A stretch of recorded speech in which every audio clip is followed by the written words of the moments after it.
Alright guys, so in this lesson we're going to follow up on the multiplying of radicals that we talked about in the last video lesson, except here we're going to be adding on variables, which really doesn't change all that much. You're still following most of the same properties.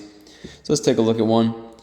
Alright, so here we got the square root of 6x squared y to the third times 2, the square root of 2 times x squared y. So let's go ahead and multiply here. We're going to multiply the stuff on the inside. 6 times 2, that's going to give me 12. X squared and x squared is going to give me x to the fourth, and then y to the third, this is like a y to the first here, becomes y to the fourth. Alright, let's go ahead and simplify now. The square root of 12 can be broken into 4 and 3. I'm going to leave the x to the fourth and the y to the fourth for now because those are perfect squares, so when we simplify here, they're going to simplify perfectly. Okay, so the square root of 4 is 2. X to the fourth becomes x squared, y to the fourth becomes y squared. Again, you're dividing the exponent by the index. In this case, it's a square root, so it's 2. And then the only number that had no perfect square would be the square root of 3, and that stays underneath our radical. All right, let's take a look at a couple more. Okay, so the first one here, I'm going to go ahead and simplify real quick to make it a little easier on myself. The square root of 4 I know is 2, x to the third, and y. All right, let's go ahead and multiply now. No number on the outside here, so 2 becomes the coefficient. And then we got the square root of 2 times x to the sixth, and then y to the first, and y to the first becomes y squared.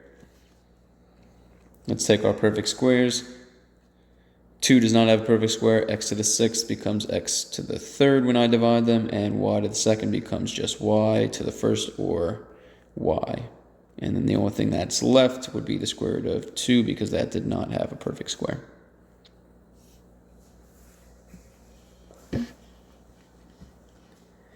All right, and the last one here, this is the cube root. Okay, so we're going to multiply everything on the inside. The cube root is staying a cube root. We got 3 times 4, that's going to give me 12. X squared and x to the seventh is going to give me x to the ninth, and then y to the second, and y to the first becomes y to the third. Again, notice I'm putting a 1 wherever I don't have an exponent. Okay, so cube root, or actually we can start simplifying here. X to the ninth, that's going to become x to the third when I divide my index 9, or my exponent 9 divided by my index 3. Okay, y to the third is going to become just y, or y to the first. And then 12 does not have a cube root, and it also can't be simplified, so it's going to be just the cube root of 12 in my final answer.